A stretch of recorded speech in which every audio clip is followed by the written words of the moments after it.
Hey guys, what's up? It's Wes. So in this video, we're going to talk about this super easy, awesome technique to bring your artwork up to the next level, maybe even level it up a few times throughout the entire year of 2025 and simplify it down into one word.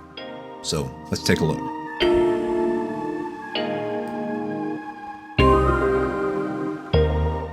Yes, so one word to rule them all. No, I don't know. I mean, maybe. So this is actually a technique that I have been thinking about quite a bit. It's something that I went down my list of New Year's resolutions, and a lot of mine might be similar to some of yours. I know getting in shape, kind of being more active. I stay way too long at this computer. I recently did a new ergonomic chair review, which you can check that out if you're interested in ergonomic chairs. I got one sent to me. It's awesome. I'm using it right now. Great. But health is kind of a big deal. I just turned 39 years old.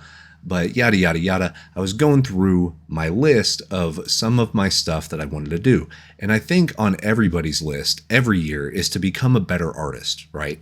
But the only problem is that's very vague. It's a very vague thing. And what dawned on me is it's something that I learned back in business school and marketing classes and stuff like that. And it sort of ties into this idea of a target market. Now, we're not going to get too far in the weeds on this. I just want to bring this up to kind of show you where my mind was at. So a target market is essentially, who do you want your customer to be? Now, every corporation, every independent company, everybody on the planet has to ask themselves, who do I want my customer to be? And the more specific the answer, the better. Okay. So you could do kind of the smart alecky thing and be like, well, my target market is anybody with money or anybody that likes fantasy art. It's okay, sure. You just cast the biggest, widest net. And while, yeah, that's fine, if you're trying to make everybody happy, you make nobody happy, right? That's kind of the rule of doing all this creative stuff. You kind of got to pick a lane and somewhat stick to it, because then you can really hone your craft. And on that kind of target market, really solidify an idea, I thought, can I come up with one word that I'm going to use the entire year on every single one of my art pieces? Everything I work on, whether it's I don't know, a sketchbook thing, even if it takes me 5 minutes, or if it's a 40 or 50 hour long commission for a client, or if it's a personal project I'm doing. Is there one word that can go through all of them and really kind of touch on the essence of what I want to get? And I found one. I found a word that I can use, right? And my word for this year is going to be dynamics. I need to make more dynamic images. So dynamics could be a lot of things. It could be, better composition, which is kind of where my head's at when I think of dynamics. Better shape language, better readability, edge control, better, more vibrant colors, maybe more clashing colors, something that really grabs attention very, very fast. Now, I've been fortunate to work on card games and, book covers and tabletop role-playing games and Star Wars board games and all sorts of stuff. But something that I've always struggled with, mentally, is that I worry that my art is not dynamic enough to really make people kind of turn their head and take notice. And that's something I want to improve on. But I had to go through all of this stuff, and I was like, well, what is it? Is it my color theory? Is it my, is it my shape language? What is it? And the answer is yes to all of that. But it doesn't make sense for me to have my goal list for being a better artist have 9 things on it. That doesn't sit well. I don't, because you would worry about 1 or 2 way more than the other ones, and then you'd feel bad that you dropped the other ball. You know what I mean? You're going to split yourself too thin. You're going to stretch yourself way past your limit, and you're going to burn out. It just is what it is. This is my 6th year being a pro, and I can tell you, if you keep stretching yourself too thin, trying to do everything all at once all the time, it is going to end in disaster. And I needed to simplify. I needed to cut to the core of what I needed. And I just told myself, you are only allowed one word that has to stretch about the entire thing, right? So my word was dynamics. So that's my word, dynamics. Can I make more dynamic images with every image I make throughout this entire year? So I urge you to do this as well. Pick one word. It could be something like color. I want to use more color. I want to use different colors. I want to use a different theory, or, I want to learn more about color. I need more color in my life, in my artwork, whatever. Or it could be perspective. I need more perspective, or environments, or anatomy, portraits. There's so many single word things that this can be. And I do think that this exercise and just really nailing down what you want to improve, and you just have to dedicate the year to it, 2025. That's it. That's all you need to ask of yourself. Because what I'm thinking is, if you spend all of that time honing in on the one idea, on the one skill that you want to level up, it's going to have a huge impact on the entire rest of your art journey. I really do think that. I think if I work on dynamics and I start getting composition down better and my shapes read better and just everything is a little bit more jumpy and spicy and all that, it's more interesting to look at, I won't have to make it the first and foremost thing in my mind in 2026. I can pick a new word, and all those lessons I've learned this year from dynamics are going to go into the future. I'll never forget what I learned this year. Do you know what I mean? The worst time, the worst that you're ever going to be as an artist is right now, right? From here on out, this is the worst you're going to be right now. Just think about that. So if you pick one word and just laser focus, even let's say perspective, 2-point perspective, 3-point perspective, atmospheric perspective. You don't even need to be doing landscapes to be doing stuff like atmospheric perspective. Do you know what I mean? There's a lot of great artists. I know Hyung Tae Kim is one of them. Carl Kopinski, I could rattle off tons of them, but they use aspects of atmospheric perspective. Like as things get away from you, they get a little more foggy and out of focus on things like character concept art. Just a person standing there, their shoulder or their leg that's away from the camera could be one shade or, slightly blurred out. You can use these aspects of atmospheric perspective everywhere. And that's one type of perspective. Then you can use 3-point perspective and 2-point perspective. So there's so much you can do, even with one word. But if you integrate the one word into everything you do, I guarantee it's going to make you a better artist by the end of the year. So let's hop on over to time lapse real quick. I'm working on something. It's a little something for a project I'm going to announce soon, hopefully. And it's a personal project. But this is going to be a perfect way to make something a little bit more dynamic. And let's talk about this whole artistic growth thing together.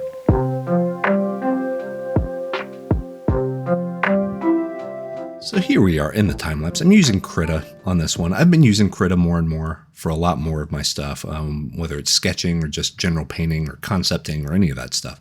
I just like Krita a lot. And with the new RGBA brushes and the Memelio brushes that we've covered here on the channel, I just really love how it looks. It's fun to control. It's easy to use. And it has everything kind of all in one spot. And, I may take this into another program or something. I have the sketch done, but I haven't really done the painting yet. You're going to see me working on the painting here. So this is the part I haven't actually done yet. But my goal is to make something that looks very dynamic. So this is going to be for a short kind of graphic novel, novella thing. I really need to work on my storytelling aspects. And that can mean a lot of different things, having a lot of, story in one image. Or the way I'm thinking about doing it is to really kind of blitz my brain into that storytelling mindset. I'm going to make a small graphic novel. Now, keep in mind, I've never made a comic or a novel or a graphic novel or anything like that in my entire life.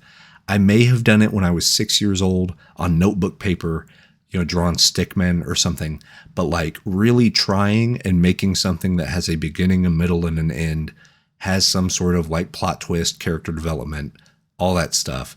I've never done it before. So it's probably going to be pretty bad. I mean, I'll just come out and say I haven't done it before, so I'm going to be bad at it. But that's kind of the point. I have to be bad at it before I get good at it. Do you know what I mean? But in order to up my storytelling chops, which is going to help in everything, in my paintings and, client work and card game art and covers for books and stuff, if I can build more storytelling into it, the better. So like details in the environment, or what time of day is it? And like, how are the characters' mood? Like, how do they feel? And what's the look on their face? And can we infer emotion based on what we can see in the image? So that deals with dynamics in a certain way, because it deals with kind of the audience's perception of what they're seeing. Like, can I have a mood in my head, and it may be a certain character moment or a beat, and portray that honestly to have the reader think the same way? That's the goal, right? That's the goal for writing and poetry and all that stuff. You want somebody to understand where your head is at by putting them in that position. Yeah. So my whole thing is I need to get better at storytelling. I need to get better at the dynamics of that. So this falls into that dynamic deal. But as you can see here, even from the composition, way more angular, a lot more foreshortening. I noticed that my work didn't have a lot of foreshortening. It was very kind of flat in regards to nothing was coming at the viewer. Now I had like a middle ground, a foreground, a background. I had that stuff, and like strategically, or I guess, logically, as far as designing an image, it had all the things. I could check the boxes. Yes, we have the foreground, we have the midground, we have the background, the values are correct, the color theory's right, all this stuff. But even then, I still felt like there was something missing from the pieces. And this is stuff that I've gotten published. Like, this is stuff that I've made recently. I still feel that way. So I'm like, okay, how can I kind of shake that loose? How can I get rid of that? Or at least like improve my own thought process on it about when I'm looking at my own work. And I do think it's dynamics. It needs to be more dynamic. It needs to keep me interested as the artist throughout the entire process. And I think if I can achieve that, if I can get really excited about every part of the painting, whether it's shape language or cool like compositions, or, better edges, or like cool brushwork and brushes and all that stuff, if it's more interesting to work on, I think it'll be more interesting to look at. Does that make sense? Like, I want to transfer that kind of excitement to the viewer. Because, I mean, even after 6 years of doing this pro, I am very excited about the idea of leveling up. I think that's going to be a lot of fun. I can't wait to see what my art looks like a year from now.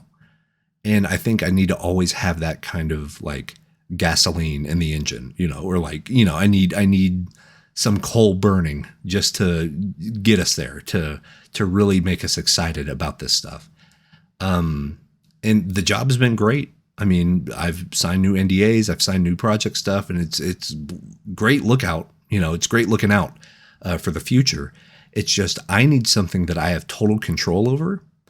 And I think a small like graphic novella, maybe 4 issues of 20 pages each, might be worth looking at, because one, I can get my chops in.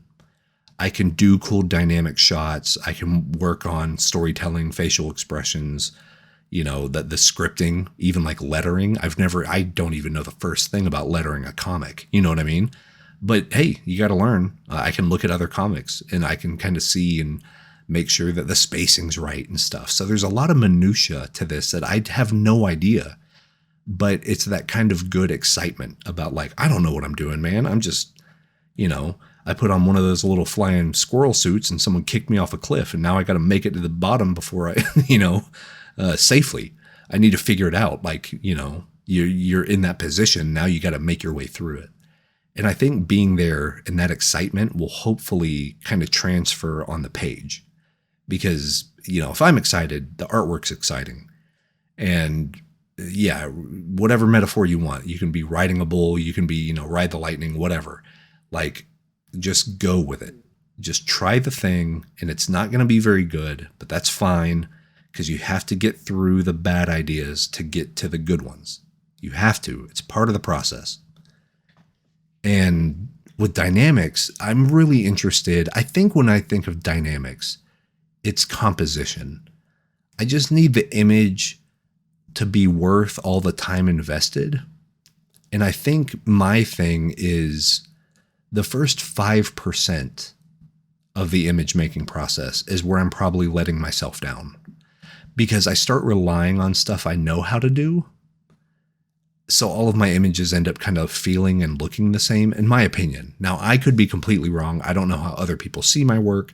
That's part of the artist's curse. We never see our work with fresh eyes ever, not unless it's been like 10 years since we made a painting or something. You know what I mean? But you're in it too much. You're solving problems. You're doing too much. And it can be a lot, because you're going to be your own worst critic. You're going to be so hard on yourself. And other people are going to see some cool stuff that you're working on and be like, hey, that looks great. Or, there might be some errors here or there, or perspective might be off or whatever, but this is a great start. But you'll know what you need to fix. And as far as the one word theory, really crystallizing what you need to improve on into one word, I think that's a very good way to be very honest with yourself. Because I would think there's probably, if you're anything like me, there's probably a few answers that it could be. Now, some of those answers could be slightly, I don't want to say lazy, because that's not a fair word. Because any improvement is good improvement. You know what I mean? Like, you're putting the work in, so it's not lazy. But you're going to know what you really need to practice. Every artist has it. The one thing, like if I, dollars to donuts right now, because I know I would feel this way. If someone came up to me right now and said, I will give you $10,000 if in 2 hours you can draw me a functional motorcycle. No way. I just give them the money back, man. There's no way. I need to work on hard surface design. I need to work on spaceship designs. I need to work on that type of stuff, because the whole architectural side of like drafting and like create, like I can't do it. My brain does not do it. So I know I need to work on it, but I don't think that's going to serve me and what I want to do artistically for very long. I think it'll be a nice skill to have, but I don't think that I'm going to be an architect anytime soon. I don't think I'm going to work for Honda to build their new, to concept out their new, 2035, Honda CRV or something. Like, it's not going to happen. So while it would be cool to learn it, and drawing spaceships sounds awesome and stuff, my time wouldn't be greatly spent there. But if I still want to do game art, if I want to work on like concepts for video games, if I want to do more book covers or album covers, or get featured in more magazines. I know they just recently released or announced they're releasing the new heavy metal magazine, and I'd love to get in there, man. So to be a part of something like Heavy Metal Magazine, I mean, your art has to stack up with people like Ken Kelly and Mobius. And if you want to talk about dynamics, like go look at some of that stuff, man, because good Lord, they got it in spades. But that's the thing. I think my art would be too boring right now to be featured in something like that. So how could I fix that? Make it more dynamic, get better, Dutch angles and tilts and foreshortening and better brushwork and more interesting color contrasts, and, make sure that I'm adding textures that maybe don't make sense, but who cares if it looks cool? You know what I mean? I need to get this idea out of my head that everything has to make sense, and instead service the picture as its own separate entity. And I think learning sequential art, making the graphic novel, is going to force me into positions and situations that I'm going to feel very uncomfortable with, like different perspectives and like the subtle shifts of like camera focusing. And it is dynamic. It's more subtle, but it's still very dynamic. And that's where my head's at. I need to put myself in a position to where I have no idea what I'm doing, because I seem to work better that way. I seem to like try to MacGyver my way out of it. Oh, how can I do this? What do I have in my toolbox right now that I can use to get out of here? Because I hate feeling like this. But I think I can use that as energy. I think I can use that as a way to push forward more. And I hope you have something like that as well. So I hear a lot of my students hate doing environments. They hate it. They cannot stand doing landscapes. They can't do environments because they're not any good at it, which is ironic because for me, landscapes feel like the most natural thing on the planet. I mean, sorry for the pun, natural and landscapes. But no, I mean, logically, landscapes make way more sense than like people do. Do you know what I mean? Like there's a formula you can follow on a landscape and it will look very good. I don't know, 85% of the time. It's like you almost can't miss. I am making another landscape I already have a landscape course, but I'm going to make another one this year. Same thing for like color theory and things like that. And it's all about simplifying. It's all about coming down to these very bare bones basics, being able to repeat them in any situation, and you're going to end up with a good image. But I do think to push to that next level, like instead of just making good images, and you can make a whole career making good images. Having a good career in the arts is not about being the best artist. It's really not. I'm going to have a video very soon about that. That's a misnomer, like that you have to be the best painter or the best drawer or illustrator or what. You don't have to be the best. In fact, it's probably better if you're not. And we'll talk about that. But yeah, I see a lot of people very upset about environments and landscapes. Make that your word. Make that your word. Even if you're doing a character portrait, you love doing portraiture, put that character in an environment. It's going to teach you about things like lens depth, like, okay, or like millimeters. Like what's the difference if I have a character and I really want to show them off, what lens is that character drawn with, essentially, right? If I were taking a picture of this character, would it be a 50 millimeter? Would it be a 35? That's usually the standards. But what if I wanted a little bit more of a crazier image, more of that fisheye? Well, let's drop it a little bit. What if it's very zoomed in, very kind of zoomed in micro, or I guess macro lens on, facial structure and like is a very close up shot. Well, maybe that's a 200 millimeter. But start learning about that because that's going to help you ground your character in a sense of place. And there you're going to start getting excited and want to work more on landscapes and environments because it's going to aid the storytelling of your character. Does that make sense? Like it all works together. But I do think chiseling out and kind of cutting out one word that is going to be pretty far reaching, but very direct and specific.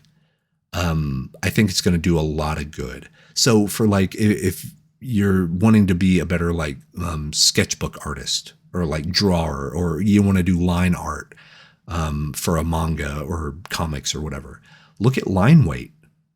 Line weight is a great one. That's something I really want to learn. And I think that I might be able to envelope that into dynamics, is like the difference between a thick line and a thin line, and where do you use which ones, and like cross hatching.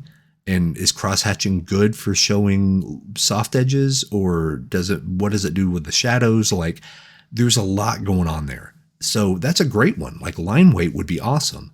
And like I said, color theory, brushwork, edges. You could just have the word edges as your entire year's worth of paintings.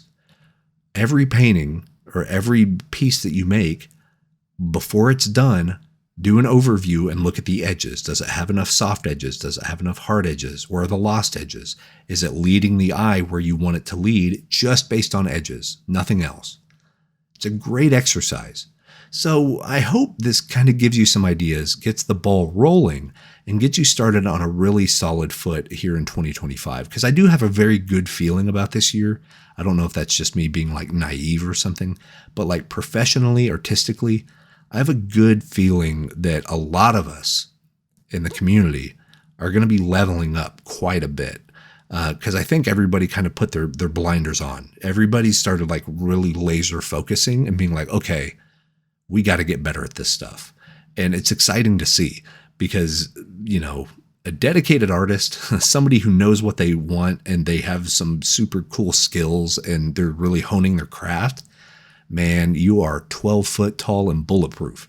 So I'm excited. I'm excited for all of us. But that's my time for this one. Go pick your one word. pick the word. I'd love to hear it in the comments and maybe why. Like, why did you pick the word? Yeah, let us know, because your comment may generate somebody else's ideas and they're like, oh, that's a great one. Yeah, I need to work on that. So that's part of it. That's part of the fun. You'll notice that we all kind of want to work on the same stuff, right? As far as like to improve and get better. But let us know in the comments. I'd love to hear from you. I'll be responding to pretty much everybody. I always do. I always love reading what you guys put. But 2025 is going to be a hell of a year. Super excited for it. And yeah, you know the drill. Go to my website, westgardner.art. If you need brushes, I got a free brush pack up there. If you need courses, my landscape courses, like traditional painting course, or like traditional looks for digital painting, like how to make them look, more traditional, more like oil paintings and all that stuff. You can do that as well. But there's a ton of stuff. I think there's like 9 courses up there, and I'm going to have quite a few more by the end of this year. And yeah, it's always moving and shaking. We're on the Discord. We're everywhere, man. But hey, we're approaching 10,000 subscribers. I cannot believe it. I genuinely cannot believe it. I'm the grizzled old vet now. I've been doing YouTube for over 11 years, and it's taken me that long to figure out what I want to do. I was a gaming channel before, and that really didn't take off. There's just so many of them. But now with the art channel, things have been going pretty good. And yeah, I'm excited to dig in more and more on the YouTube. So yeah, a lot more where this comes from. But most importantly, yeah, pick your one word, go out there, make cool art, and we'll talk to you soon. Peace.